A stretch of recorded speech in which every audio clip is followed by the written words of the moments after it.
What I wanted to talk about this morning, the point I want to get across to you first, is in reviewing the marketplace, it's heating up a little bit, right? Say yes.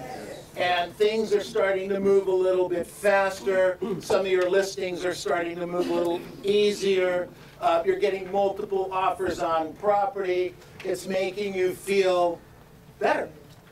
You know, 2007, 2008, 2009, 2010, some of 2011. It's kind of tough. A lot of real estate agents went out of business. A lot of companies went out of business. A lot of different things happened. And there's a tendency in life that we kind of forget some of the lessons along the way.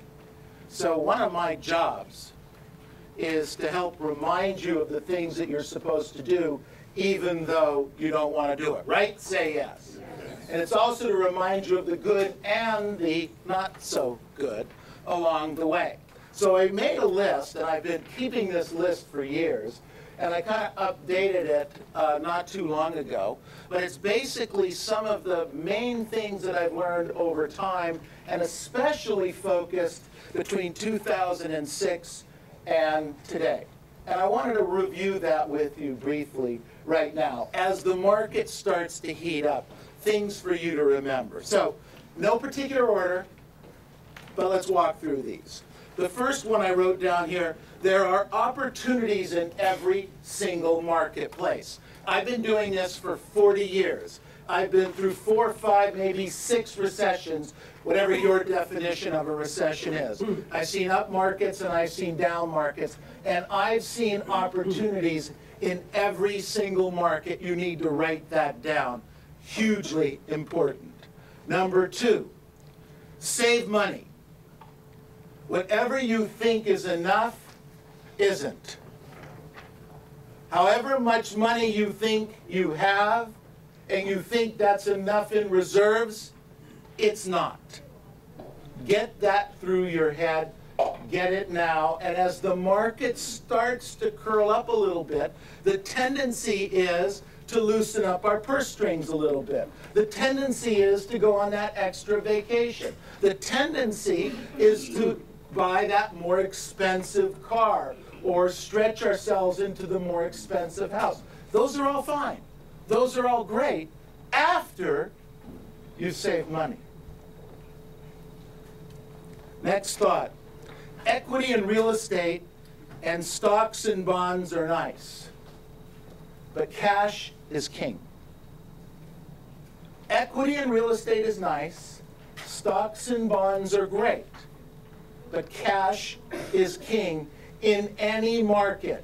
And I know right now that if you're sitting on a ton of cash, you're only getting 0.5 to 0.75% on your money. But let me tell you something. You sleep better at night. Trust me on this one. Okay? Next point. Don't use your home as an ATM machine.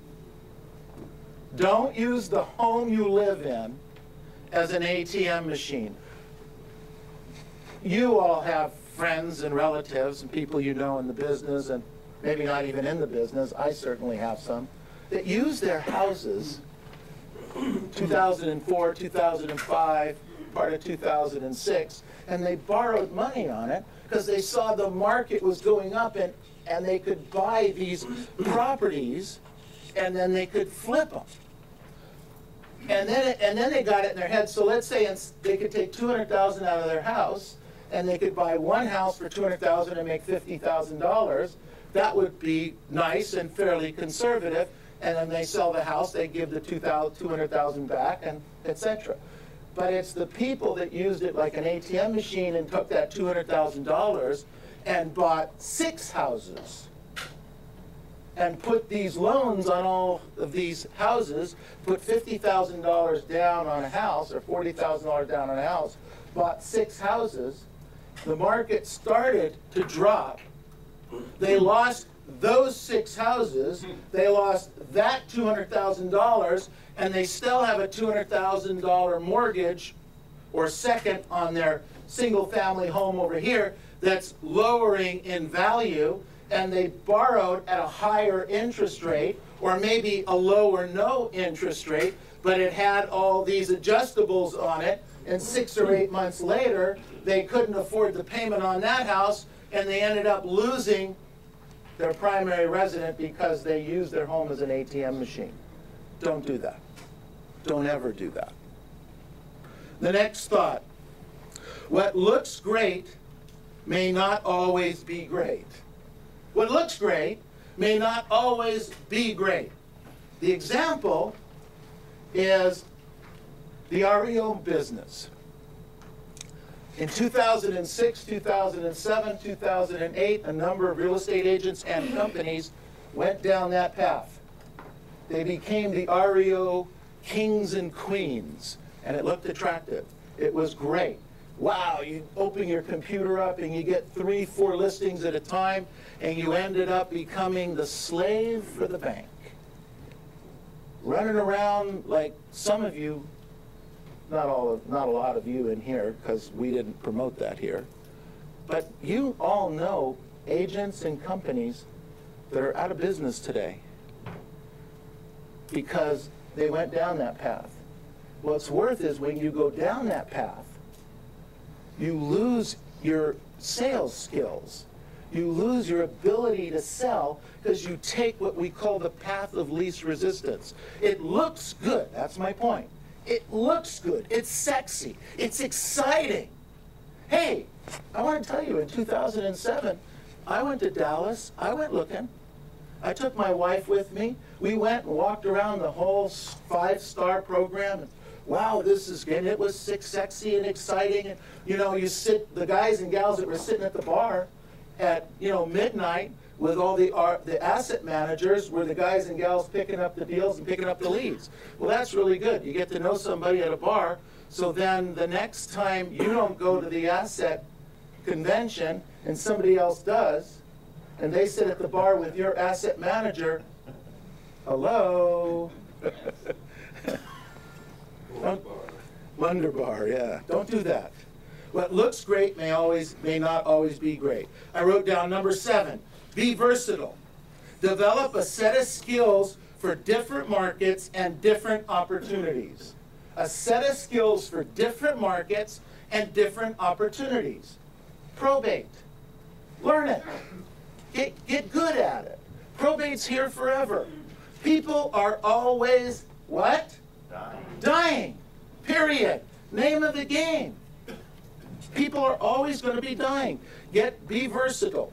Probate, I wrote down for sale by owners, I wrote down expireds, and I wrote down short sales. Next point. Never say never. Don't let your ego get in the way. Never say never. Don't let your ego get in the way. In 2008, as a company, we were on some very, very tough times. Very difficult times. Why? Because a lot of the business was coming in the form of REOs. And since we weren't working REOs, we weren't getting listings. And we were, and always have been, a listing company. Any of you that know me and been with me for the 40 years, you know, we never promoted open houses. We never promoted that kind of business for years and years and years. But in 2008, because we weren't getting the listings, I wasn't going to let my ego get in the way of our company surviving and thriving and helping you survive and thrive the marketplace. I stood right here and I said, we all have to go out and start working open houses. But not just any open houses. I went and made 2,100 open house signs that say bank owned on them. And then the management staff and yourself went out and got bank owned listings to sit open houses. Those of you guys that were here at the time remembered, if you would point 20 or 30 open house signs at a particular bank owned property, you'd end up with anywhere from 10 to 50 leads that would show up at that property, right? Say yes. And when we got those leads, they were difficult. We had to sort through them. We had to work through those and work with buyers when we normally don't want to do that. But you've got to be versatile. You have to not let your ego get in the way. If I would have stood up here and said, listings are the name of the game, that's it, don't do anything else, listings, listings, listings, listings, listings, and you couldn't get a listing, what good would I have been to you? My ego is vested in not doing open houses. But you can't be attached to your ego. You have to watch what's happening in the marketplace. You guys get what I'm talking about here? Some of you made a bloody fortune in 2008 holding open houses. The company survived and moved on and continued to grow because of that simple change. At the end of 2009, listings were starting to come back. We were starting to be able to close some short sales, so we started to move in that direction. 2010, 2011, the history's in the pudding, ladies and gentlemen. We're here, we're stronger, you're better. But you have to be versatile, and you can't get so locked in with your ego. I wrote down here, what got you here may not be what gets you out and or where you want to go. What got you here may not be where you want to go. Example. If you were depending on REO business, if you were depending on doing a few transactions a year, as an example, up until 2006, any real estate agent, whether they worked hard or they didn't work hard, whether they were a new agent or a veteran agent, could probably count on 2 or 3 transactions a year in the business just because they had a real estate license. That's just the way it was till about 2006 for most of my career up till then. Here's what happened in 2006. If you don't do something, phone canvas, door knock, learn your scripts, learn your dialogues, be consistent on a regular basis, you will sell nothing in this marketplace. 0. Can't even count on 3. Up till 2006, you might get 3. Today, you'd better be doing the activities. What got you here before, years ago, won't get you to where you want to go next year. Here's another thought. We used to say, if you do what you've always done, you will get what you've always got. You heard that before, right? You do what you've always done, you'll get what you've always got. Okay? Not true anymore. If you do what you've always done, you will get less in the future. Fact. Have you guys noticed that you're working harder this year than you were last year just to make similar money? Have you noticed that? Huh? That's what I'm talking about. That's exactly what I'm talking about. If you do what you did last year, you work this many days, you prospect this many hours, and you still kind of were slimy on learning your scripts and dialogues, you got by and did a certain amount of business last year, whatever that number was. And you figured that, well, if I don't do any more, but I do the same, I'll at least get the same amount of money. And if prices rise a little bit, I get a little pay raise. And if I can squeeze Neil for another couple percent, you know, I'll make a little bit more money. Okay? Come on, let's be honest here. That's your business plan. Well, it doesn't work. It doesn't work unless you get out and work harder in today's market. What we've been doing, let me read it again. If you do what you've always done, you will get what you've always got. It is not true. If you do what you always did, you will get less. I wrote down the next thought.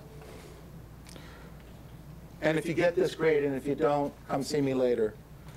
Make sure loans you take out are non-recourse loans. Call me on that later if you're curious on it, all right? Next thought. Don't be the smartest, richest person you're hanging out with. Don't be the smartest or richest person you're hanging out with. You can't grow. You can't go to the next level. You get complacent when that happens to you. Find some new friends. I wrote down here, we always must be sharpening our sales skills. You know, I have to tell you something. I've been doing this for 40 years. I am a better, sharper salesperson today than I was 35, 40 years ago. I'm much better today. And I believe that 10 years from now, I'll be better than I am today. Because of my relationship with you, I have to be. If I don't keep sharpening my skills, if I don't keep reading books, if I don't keep bringing you good information on a regular basis, at some point, you look around and say, what do I need this for? I can go across the street. Well, we'll talk about that in a second with regard to you and your business. I wrote down here, markets are cyclical. They go up and markets go down. Kiss of death thinking. This market is different. This market is unique, assuming that the time up or down will not come into play. Markets go up and markets go down. True story. Right now we're coming out of a down market, going into a slightly up market. That's great. That's exciting. Hold on to your money. What did I say? Save money. Be conservative. That's what we're talking about here. Be smart. So that when the, let me ask you something. Then some of you have taken advantage of this marketplace. Have you seen deals over the last 2 or 3 years that you've been in the business that you would have liked to have taken advantage of but couldn't because you didn't have the financial wherewithal? Has that happened to any of you in the last 3 years? How about every one of us, right? Every one of us. Don't be in that situation. We're in that situation because when the market goes up, we spend money. Sometimes at our means, sometimes above our means. When the market starts to go down, we're paying off debt and chasing the money we paid before. The bigger house, the bigger car. So as the market comes down and we get down to a point where, wow, that's a great opportunity, we don't have the financial horsepower to take advantage of it. Don't do that to yourselves. That happened to me in 3 recessions. I said in the last recession that we went into in 1995, I saw the market starting to tip up. I said, this is not going to happen to me again. No way in hell is that going to happen to me again.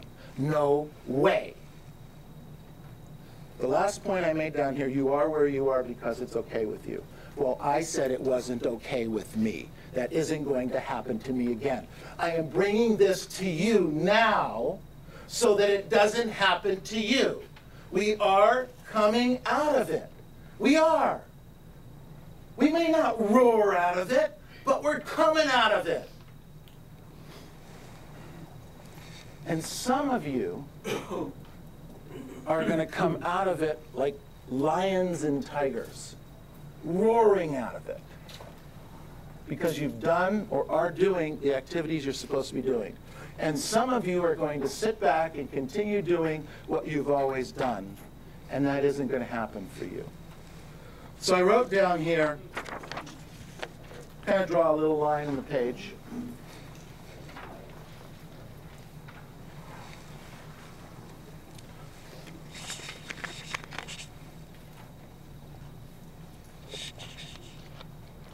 There are 50 work days left in this quarter.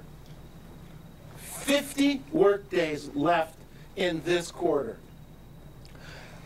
It's my contention that you can do anything for 50 days. Maybe not 60, maybe not 100, maybe not 240, but by gosh, you can do anything for 50 days. So here's the deal. Don't worry what you haven't done. Don't be concerned about it. I should have done this, I should have done this, I should have worked here, I should have learned that script, I should have prospected here. Don't worry about it. See, because some of you had a business plan where you were supposed to work 240 work days this year. Okay, remember that? Back in January, that old business plan we wrote down? Okay, 240 days. Well, I'm telling you there's 50 left for the rest of the year. So I'm curious, what'd you do for the 190? Did you do first of all, did you work every one of the 190? Did you prospect 3 hours every day of the 190? So I'm telling you, erase that. It doesn't matter what you did. What matters is what you do for the next 50 work days. As coaches and managers, we get asked all the time what it takes to be great in this business. And our research does show us that the lack of natural talent, I want you to hear what I'm going to say, the lack of natural talent is irrelevant to great success. The lack of natural talent is irrelevant to great success in this business. I really can't tell when I meet somebody for the first time who's going to make it and who's not going to make it. I have a sense, and I might make a check at the top of the page just to kind of play a game with myself. But at the end of the day, I really, really don't know. The difference are the activities that you will do starting with your day one. If you're doing the activities, something's happening. If you're not doing the activities, nothing's happening. We found the secret to great success is painful and demanding practice along with very hard work. Write down very hard work. Come on, write it down. I know you don't want to write it down. Nobody wants to write it down. Write down, I must work very hard. You are not born, listen to this thought, you're not born a CEO, an investor, or a chess grandmaster. You're not born that way. You're not. You will achieve greatness only through an enormous amount of hard work over many years.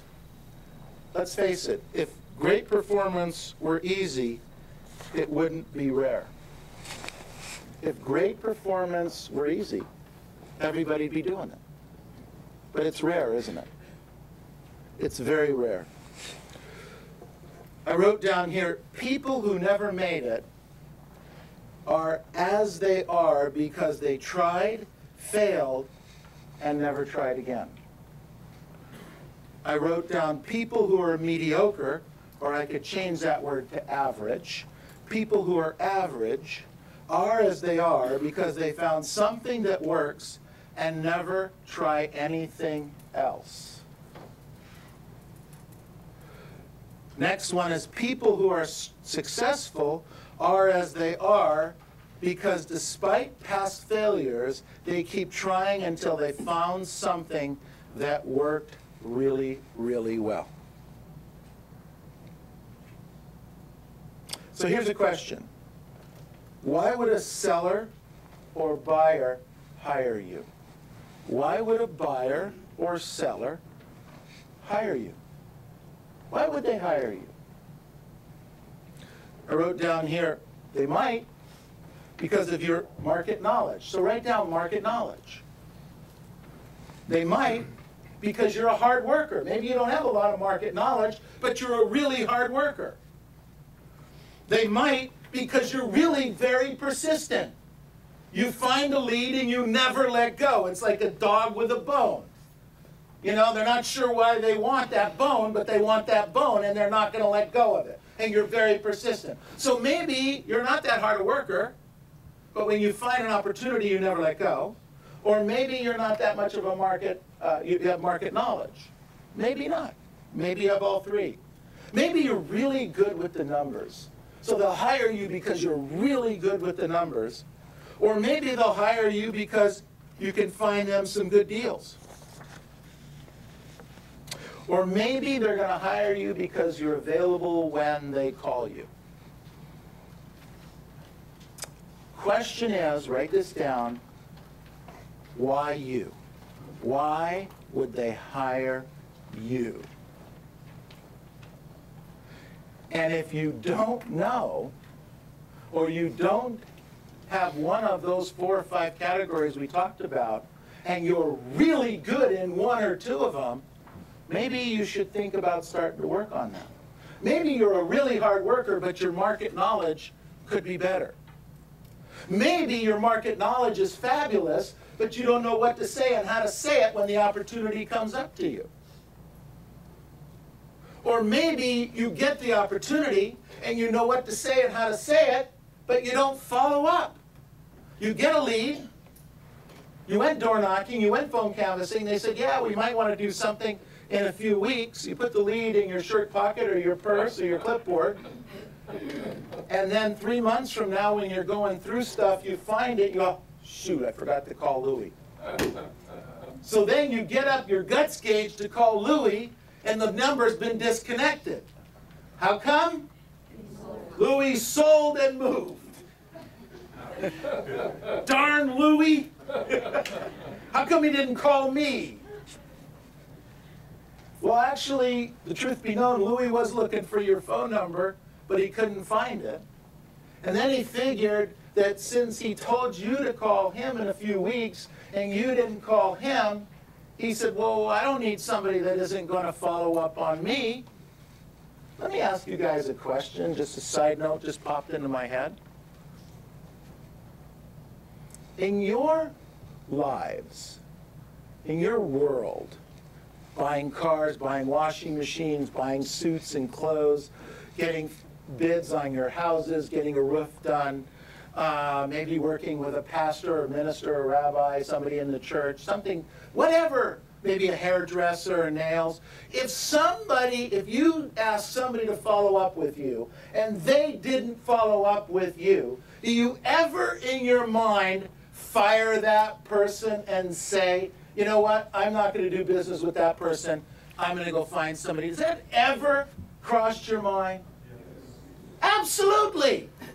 All of us have had those experiences. Ladies and gentlemen, that's what's happening to you when you don't follow up. Exactly the same thing. When you have somebody, when you tell somebody, I will call you back at 2 o'clock, and you don't call them back at 2 o'clock, that's check 1, strike 1. You tell somebody you're going to get back to them with some numbers, you better get back to them with some numbers. You better get them that information.